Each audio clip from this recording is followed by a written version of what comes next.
sana na hindi po magkahiwalay si Brad EG at si Brad Pidot. Sana po magkasama sila. Wala na ba yan?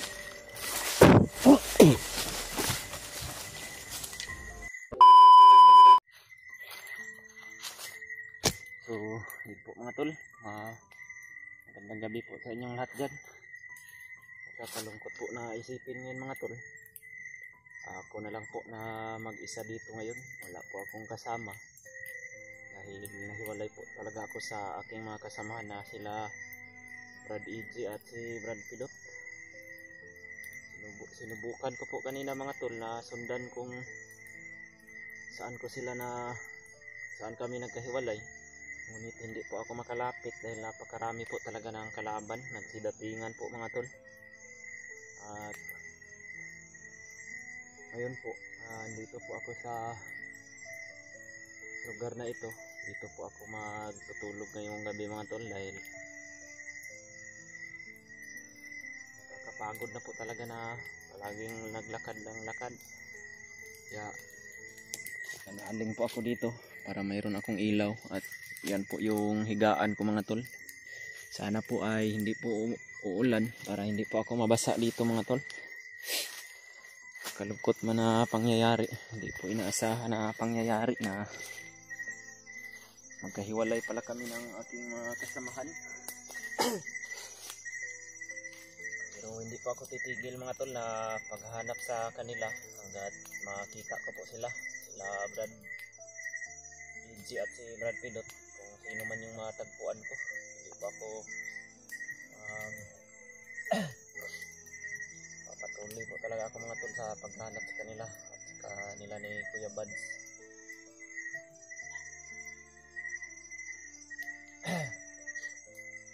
Sana po mga tol, share nyo po itong video na ito sa aking mga kasamahan na para makita din nila kung ano po yung kalagayan ko ngayon.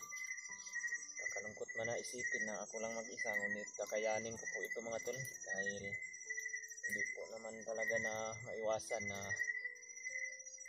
magkahiwalay talaga tayo sa ating mga kasamahan dahil sa napakarami po talaga ng bandido. Iwasan naman po sana namin na magkahiwalay kami, ngunit hindi po talaga natin na mapapangunahan yung panahon kung ano pong mangyayari sa susunod o mamaya man o bukas. Kaya sana po ay lagi po ihanda lang po natin yung ating mga sarili nang sa ganun ay kakayanin po natin yung mga panahon na mag-isa lang tayo. Sinusundan po ako ng mga bandido kanina mga tol. Iwan ko lang po kung hindi po sila nakasunod sa akin. Pero parang wala naman po dahil wala naman po akong ingay na naririnig ngayon. Kaya nagpahinga po ako dahil sa sobrang pagod po talaga. Mamayang madaling araw lakad na naman ako. Hindi ako maabutan ng umaga dito dahil hindi po talaga na kakalayo pa ang mga bandido sa lugar na ito kung saan po ako ngayon natambay po. Dahil pagpasyahan ko po mga tol na dito lang po ako matutulog dahil nakakapagod na po talaga na palaging lakad ng lakad.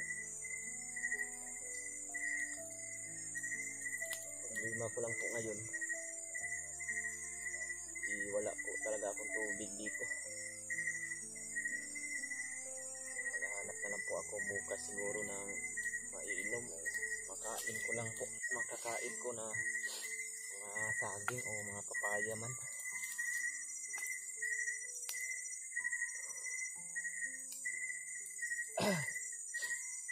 Sana po mga tol, hindi ko pa po nakita kung may video sila na upload sila yung mga kasamaan ko.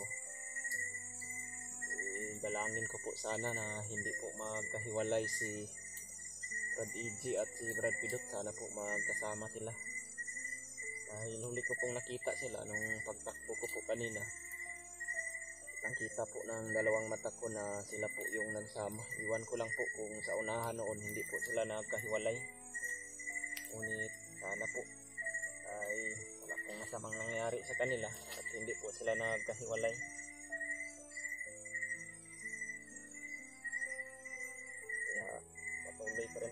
mga misyon namin mga tol.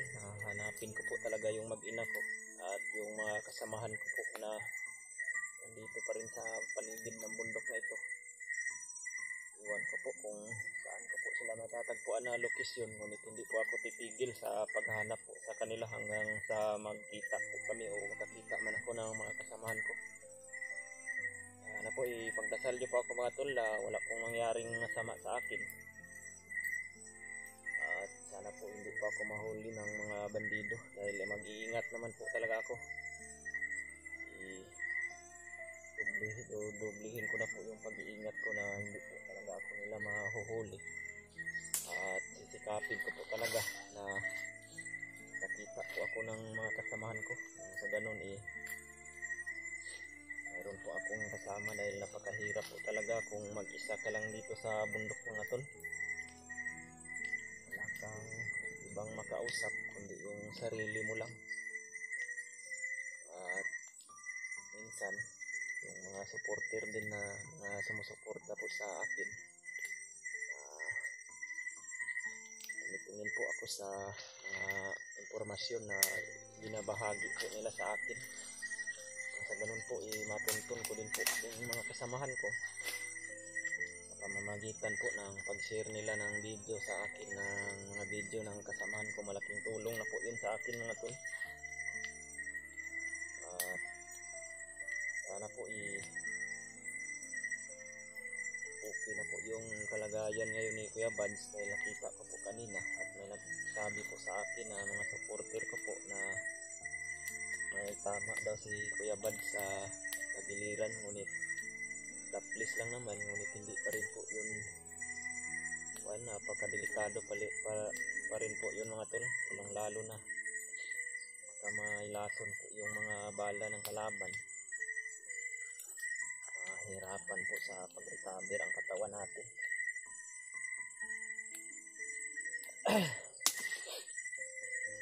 Kaya sana po dasal ko po lagi sa Panginoon na kakayanin ko po itong mga pagsubok na dumating sa aking buhay. Alam ko naman po na kakayanin ko ito dahil wala pong pagsubok na binibigay ang ating Panginoong Diyos na hindi po natin kakayanin. Lalong-lalo na ngayon na nagbago na po talaga yung buhay ko. Hindi po talaga makuha natin yung mga pagsubok sa buhay. Napakalaking tulong po talaga ng pagbabago ng ating buhay mga tol, na sana po ay mapantuan ko na po talaga yung mag-ina ko at yung mga kasamahan ko naman po para sabay po kami bababa sa bundok na ito at matatapos po yung mga misyon namin.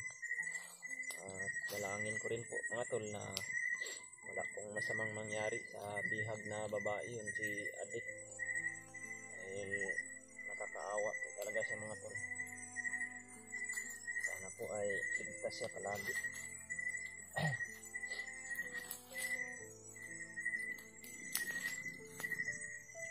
Magawa po ako ng apoy mga tol, sa ganun po ay mawala po yung mga masasamang elemento dito sa gubat na ito. Dahil hindi lang po mga bandido yung mga kalaban natin dito sa gubat mga tol, pati mga mababangis din na hayop na nanirahan dito sa bundok gaya ng mga ahas at saka yung mga wild animal mga tol.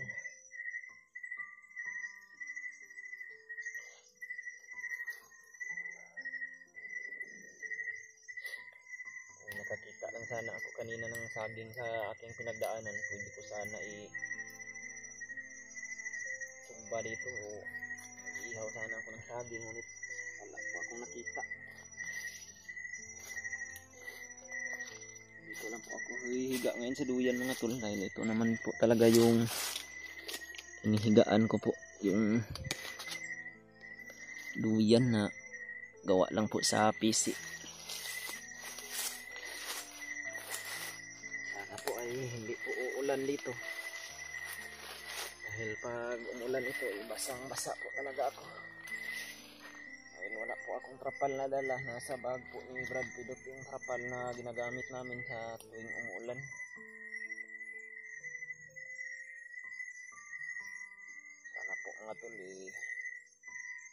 ligtas po yung mga kasamaan ko na si Brad EG at si Brad Pidot.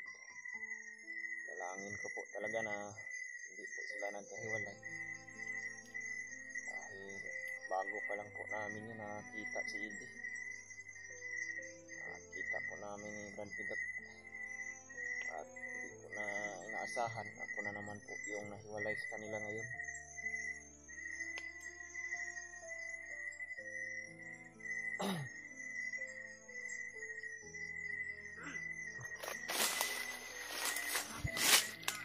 May mga sigawan ng mga bandido.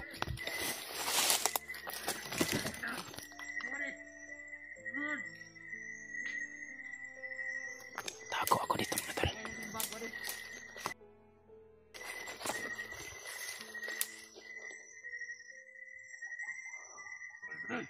Kawan pare.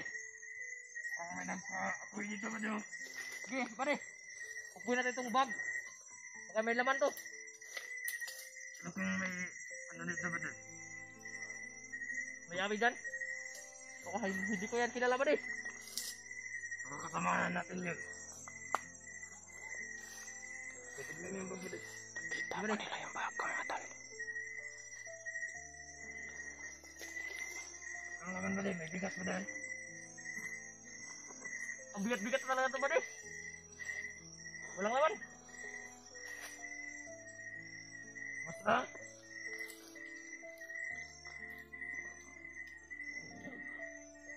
Nakanan na ba wala na ba yan?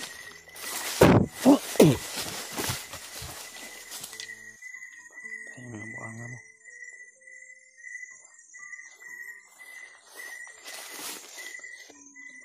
Laptan pa niyo na akong bag ba?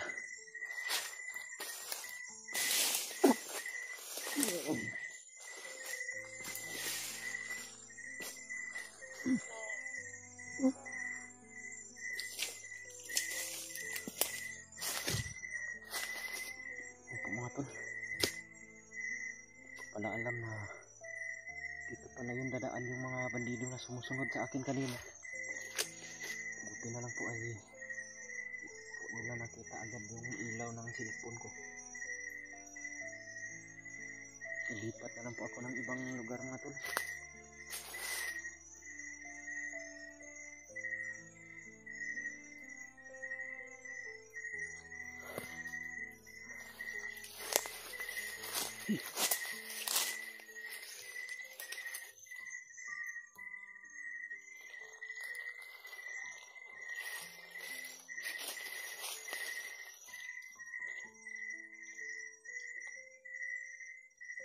Tapit ng mga bandido na ito kahit gabi lumalakad.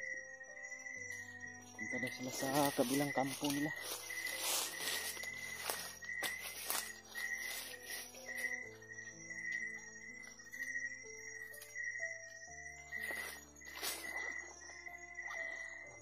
Mga ito lang ibang pagpipwistuhan ko ngayon. Susundan pala nila ako.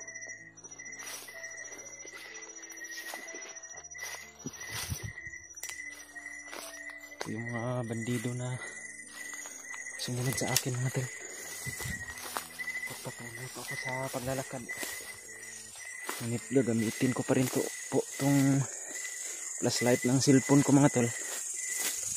Para hindi po ako mawala sa daan dahil malalaki po kasi yung mga puno ng kahoy dito. Baka mabangga po ako pag wala akong flashlight na gagamitin.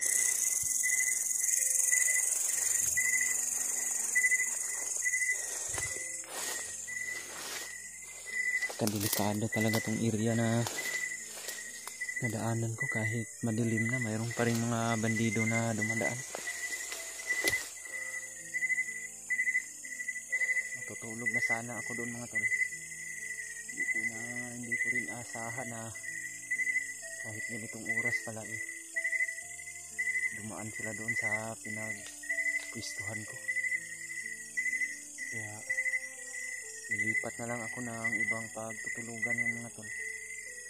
Nilipat ako sa mas masukal pa na gubat. Nang sa ganun hindi po talaga nila ako matuntun. At